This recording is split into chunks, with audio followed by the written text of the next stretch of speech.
This segment brought to you by Sure Crop, liquid crop nutrition delivered right to your farm. Hello, welcome to AGam in Kansas. I'm Sam Capoun and I'm here with Dr. Clay Mathis. So we wanted to talk to you today about the King Ranch Institute. Tell us a little bit about it. Sure. Well, the King Ranch Institute for Ranch Management was started in 2003 when King Ranch turned 150 years old. At the time, the family wanted to give back something to the industry, so they wanted to create a place to train managers of really large and complex ranching operations. So how many people do you typically accept into the program, and how does that work? How can someone apply for it? Right. Well, we take applications every year from January to the end of March.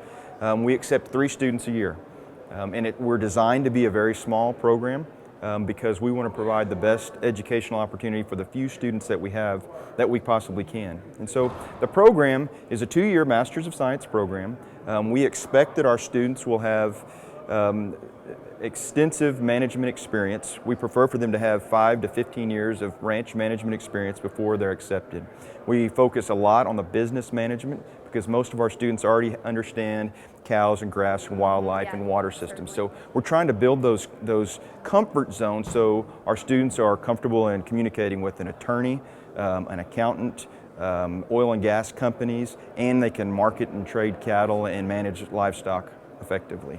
Well, that's certainly something that people need to be more educated on in today's business. Now, I know a lot of people are worried about the money aspect of going to college or graduate school. So how do you guys go about that? How much does it cost?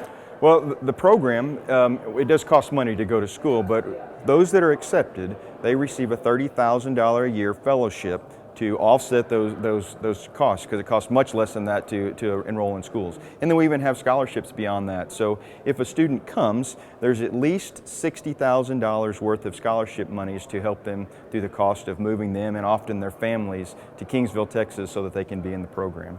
So lastly, it's in Texas, but where do you typically see people going afterwards? Where do you typically place them? We've got alumni, there's 30 of them, wow. Or 32 of them, and they manage ranches from Florida across most of the western states. So we're in about 10 or 12 states. Our students manage a little over 5 million acres collectively and over 100,000 beef cows. Wow, that's an excellent program, and thank you so much for joining us today and all of the wealth of information. Thank you. There's a lot of different ways of doing this woodwork, but I could not make a knife without both hands, especially without this thumb. And my thumb was so sore that I couldn't even touch it, and they wanted to fuse it, and I said no, cut it off, because I didn't want it sticking up. And I found out about the Kansas regenerative stem cell and went to Manhattan and had that taken care of in my thumb, and now I'm able to go again.